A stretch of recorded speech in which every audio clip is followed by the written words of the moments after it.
Avez-vous déjà pris le temps de réfléchir à la force silencieuse qui existe dans Genèse 5, 24 ? Le passage est bref, presque inaperçu, mais son message va de l'Éden à la croix et atteint nos jours. Enoch marchait avec Dieu, et on ne le voyait plus, parce que Dieu l'avait pris avec lui. Que signifierait-il marcher aux côtes du Créateur dans un monde qui semble glisser vers le jugement? Comment pouvons-nous maintenir la fidélité lorsque la foule prend une autre direction? Comment pouvons-nous chercher Dieu dans une génération qui commence à l'oublier aujourd'hui? Apprenons à connaître la véritable histoire d'Enoch, exactement telle que la Bible la présente. Il étape le septime depuis Adam, un homme qui a vécu avant Abraham, avant Moïse, avant même le déluge.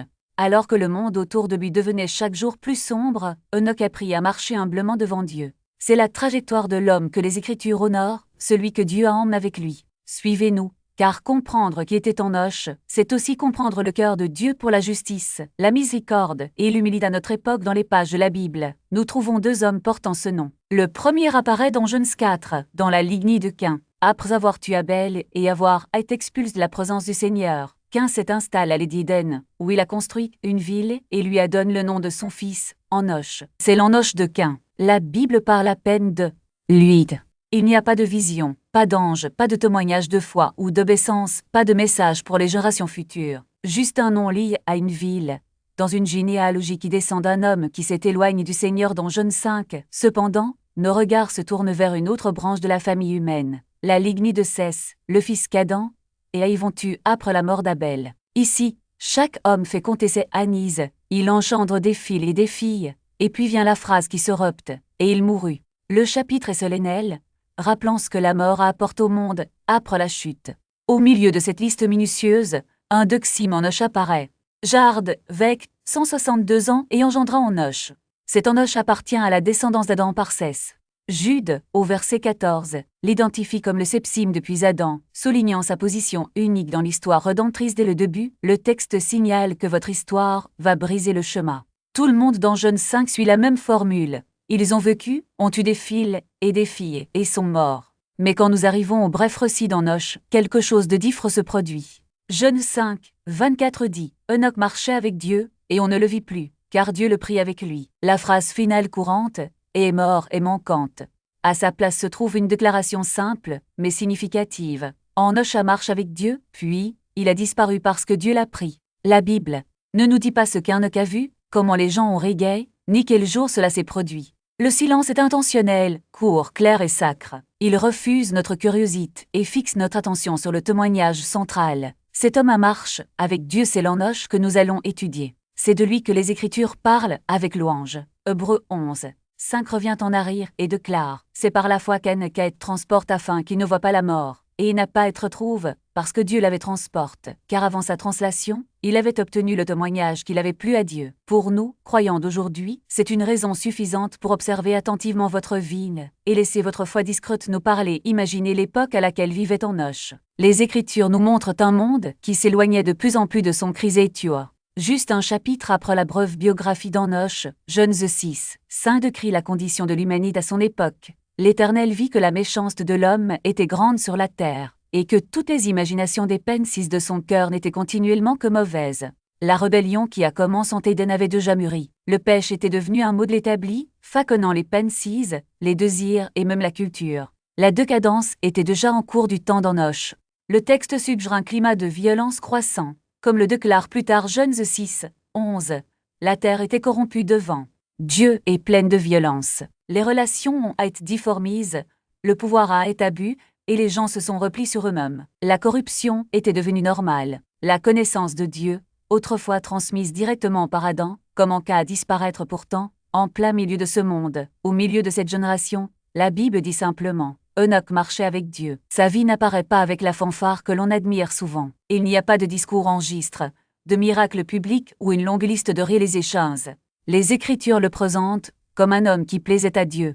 Son existence n'était pas bruyante, dramatique ou sensationnelle, juste fidèle. Et c'est exactement pourquoi la Bible le met en évidence. Dans une génération corrompue, Enoch nous montre ce que signifie vivre devant Dieu alors que la plupart ont cessé de lui prêter attention bien avant que le prophète Michi n'écrive « Rendez justice, aimez la miséricorde et marchez humblement avec votre Dieu ». Enoch parcourait déjà ce chemin. Il a pratiqué la justice en vivant correctement devant le Seigneur à une époque difformée, en organisant sa vie selon les voies de Dieu et non selon la culture qui l'entourait. Il aimait la miséricorde en faisant confiance à un Dieu patient et bon, reflétant ce caractère dans un monde marqué par la dureté et la violence. Il marchait avec humilité tout en restant petit devant Dieu, reconnaissant jour après jour sa dépendance, au lieu de s'exalter comme ceux qui ont construit des villes et des noms pour leur propre gloire. Enoch a vécu ce que sa génération avait le plus besoin de voir. Une vie constante, centrée sur Dieu. Et ce faisant, il a également offert un exemple de ce dont notre génération a encore désespérément besoin. Une existence qui choisit la présence de Dieu plutôt que de se laisser emporter par le courant du monde. La Jones déclare qu'Enoch marchait avec Dieu en utilisant une expression rare et prudente. Dans l'Ancien Testament, cette même formulation n'apparaît que pour 2 hommes, Enoch et No. À propos de No, il est écrit « No était un homme juste et intègre dans ses générations. No marchait avec Dieu. » Cette exclusivité nous dit que c'est le genre de vie qui se démarque dans un monde qui s'assombrit. Marcher avec Dieu est le contraire de ce que Caïn a fait lorsqu'il s'est éloigné de la présence du Seigneur. Cela signifie se conformer au caractère de Dieu plutôt que de sombrer dans la rébellion. C'est une image de confiance, non d'autosuffisance, de tendre la main et non de s'éloigner. Les Écritures complètent cette idée avec d'autres textes.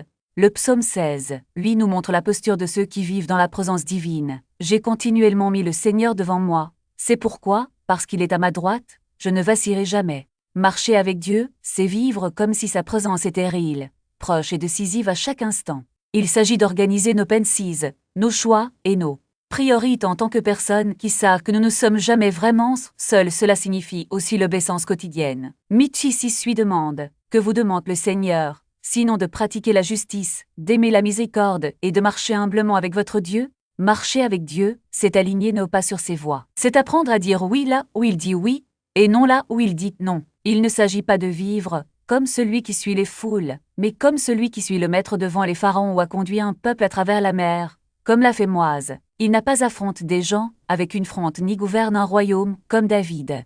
Enoch n'a pas écrit de psaume, n'a pas prophétisé sur le Messie et n'a pas fondé de dynastie. Son héritage ne consiste pas en de grandes actions, mais en quelque chose qui semble simple. Il a marché avec Dieu. Et c'était suffisant là d'Oxym Lecon, et que la fidélité ne dépend pas de circonstances favorables. Enoch vivait dans un monde qui s'éloignait de plus en plus du Christ et tueur. Jeune Saint nous montre une lignée où la mort est devenue la marque de l'existence humaine, où les hommes ont vécu pendant des siècles, mais son immense tombe sous le poids du péché. La culture qui les entourait non seulement ignorait Dieu, mais l'oubliait activement. Pourtant, au milieu de ces ténèbres, Enoch a choisi de marcher dans la lumière. Il n'a pas attendu que le monde change pour obéir. Son obéissance était ce qui le maintenait stable lorsque tout autour de lui s'effondrait. Cela nous rappelle que la sainte n'est pas un luxe pour les temps de paix spirituelle, mais une nécessité pour les temps de confusion et de décadence. La 3e leçon est que la proximité avec Dieu transforme même la fin de l'histoire. Hébreux 11.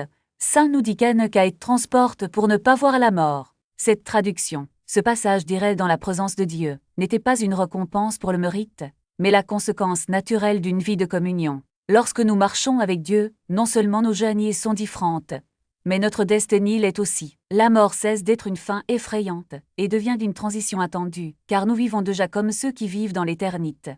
Jésus a fait écho à cette vérité lorsqu'il a déclaré « Celui qui croit en moi, même s'il meurt, vivra. » Jean 11h25. Enoch n'avait pas besoin de mourir pour le prouver. Sa vie en était la preuve. C'est le conte ne concerne pas seulement un homme du passé. Il nous invite aujourd'hui. Nous vivons à une époque qui, comme celle d'Enoch, valorise le spectacle plutôt que le fond, la visibilité plutôt que l'enquête.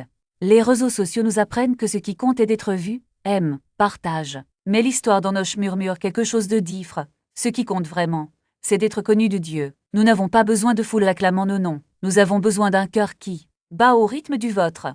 Nous n'avons pas besoin de monuments qui durent des siècles. Nous avons besoin d'une foi qui plaide au Seigneur. Cela ne signifie pas que nous devons rechercher l'anonymat ou ignorer les dons que Dieu nous a donnés. Cela signifie que notre plus grande ambition devrait être de lui plaire, peu importe si le monde nous applaudit ou nous ignore. Cela signifie que, comme Enoch, nous pouvons vivre dans une culture qui se détourne de Dieu tout en choisissant de marcher avec lui. Cela signifie que même lorsque nos prières semblent résonner dans le vide, nous pouvons avoir confiance qu'il est là, dit dans nos pas.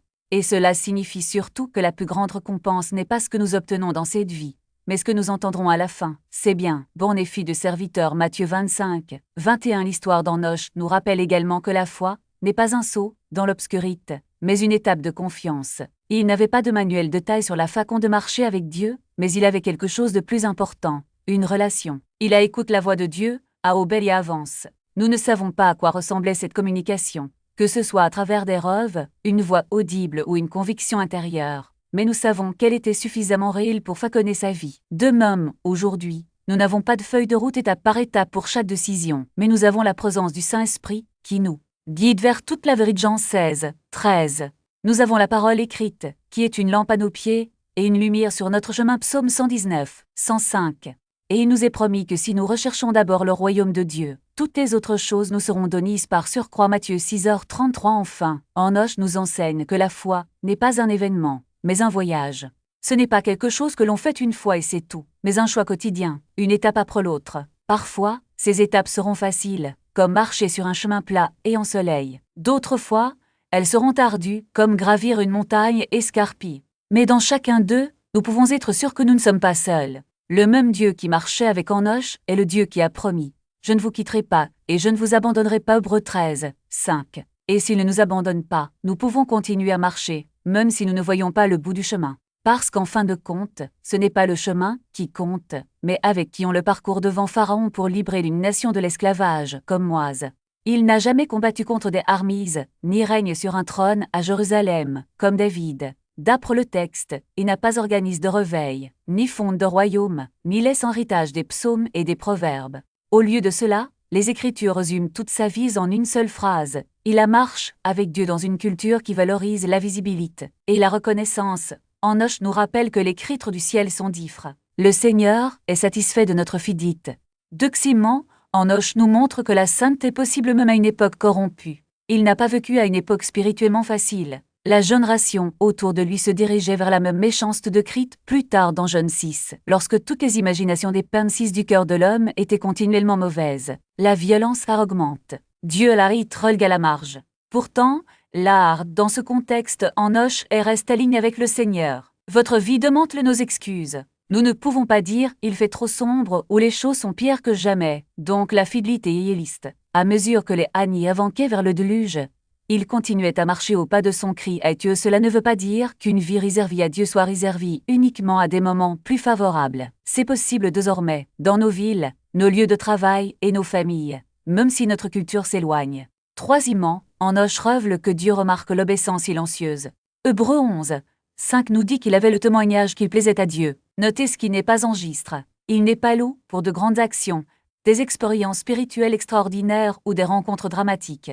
Le texte déclare simplement qu'il a plu à Dieu. Et comment? Le même passage explique, par la foi, Enoch fut transporte pour ne pas voir la mort. Il a fait confiance au Seigneur et organise sa vie autour de cette confiance. Son histoire est proche de la nôtre et parle sur un ton calme et ferme. Restez fidèles, même lorsque le monde oublie Dieu. Le Seigneur, qui a ramené Enoch chez lui, voit et se souvient de ceux qui marchent avec lui aujourd'hui. Si la vie d'Enoch doit toucher notre façon de vivre au quotidien, elle nous éloigne de la poursuite des spectacles spirituels et nous ramène à une marche constante et quotidienne avec Dieu. Cela commence par de simples moments de calme, non pas pour chercher des visions ou des révélations spéciales, mais pour chercher Dieu lui-même lorsque nous nous arrêtons délibérément le matin, le soir ou au milieu d'une journée bien remplie pour tourner notre attention vers le Seigneur. Nous choisissons de marcher avec lui plutôt que de nous précipiter devant sa présence. L'exemple d'Enoch nous invite à construire une vie dans laquelle Dieu est celui avec qui nous évoluons. Cette marche quotidienne est ancrée dans la parole quotidienne.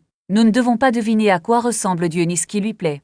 Il la parle. Le psaume 119, 105 déclare « Ta parole est une lampe à mes pieds et une lumière sur mon sentier. » La lampe n'éclaire pas tout le chemin d'un coup, mais elle indique les prochaines étapes. En lisant, en méditant et en obéissant à la parole, nous apprenons à marcher. Pour les croyants d'aujourd'hui.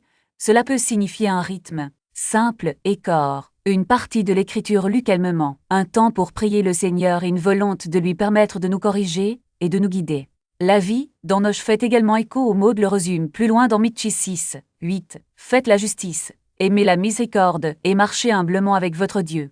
Il s'agit d'un mot de silencieux pour une vie fidèle. De pratiquer la justice signifie agir correctement dans nos relations et nos responsabilités, rejeter la malhonnêteté, résister au favoritisme et défendre les plus vulnérables lorsque cela est possible. Aimer la miséricorde, c'est choisir la bonté là où la dureté serait plus facile, en optant pour le pardon, la générosité et la patience. Marcher humblement, c'est se rappeler qui est Dieu et qui ne l'est pas. Soumettre nos plans, notre réputation et nos désirs au Seigneur plutôt que d'exiger notre propre voie. Ces attitudes façonnent une vie qui marche avec Dieu au milieu des tâches ordinaires. Nous n'étions pas faits pour marcher seuls. Le nom d'Enoch ressort, mais le Nouveau Testament nous rappelle que la vie chrétienne est un chemin partage. Hébreux 10, 24-25 nous exhorte à considérer vous les uns les autres, pour vous encourager les uns les autres à l'amour et aux bonnes œuvres, sans renoncer à nous renier, comme c'est l'habitude de certains, mais en vous encourageant les uns les autres. Marcher avec Dieu aujourd'hui implique de marcher avec d'autres qui le cherchent également, se rassembler dans une église locale, prier ensemble, porter les fardeaux les uns des autres, et s'encourager les uns les autres à rester fidèles lorsque nous sommes fatigués ou de courage. Enfin, nous marchons avec une espérance quotidienne. Le Dieu qui a pris Enoch est le même qui a ressuscité Jésus d'entre les morts. Le Seigneur, qui a honoré la foi silencieuse d'un seul homme, nous a maintenant donné un fondement sûr et complet en Christ. Notre confiance est dans la fidélité de Dieu qui marche avec nous, à mesure que nous faisons chaque petit pas, le recherchant, faisant confiance à sa parole, pratiquant la justice, la miséricorde et l'humilité.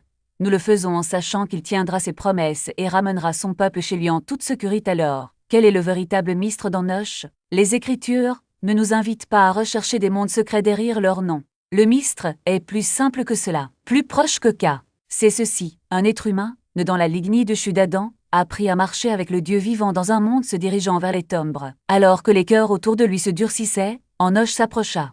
Tandis que sa génération oubliait le Créateur, Enoch choisit de vivre devant sa face. Et le témoignage de la jeune est que Dieu regarde cette fidélité silencieuse et dans un sens a dit « c'est à moi ». Et l'après la vie d'Enoch nous rappelle ce qui compte vraiment. Pas de spéculation, pas de spectacle spirituel, pas d'expérience sensationnelle. Cela nous rappelle le chemin simple et exigeant que Michi 6, 8 présent à chaque croyant. Marcher dans la droiture dans ses affaires quotidiennes, aimer la miséricorde dans un monde qui choisit souvent la cruauté et vivre humblement avec son Dieu.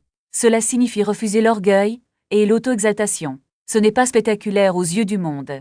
Cela ne sera peut-être jamais remarque, ne deviendra jamais viral, n'attirera jamais les foules. Mais il est précieux pour le Seigneur notre rôle est de marcher avec lui dans la foi et l'obéissance.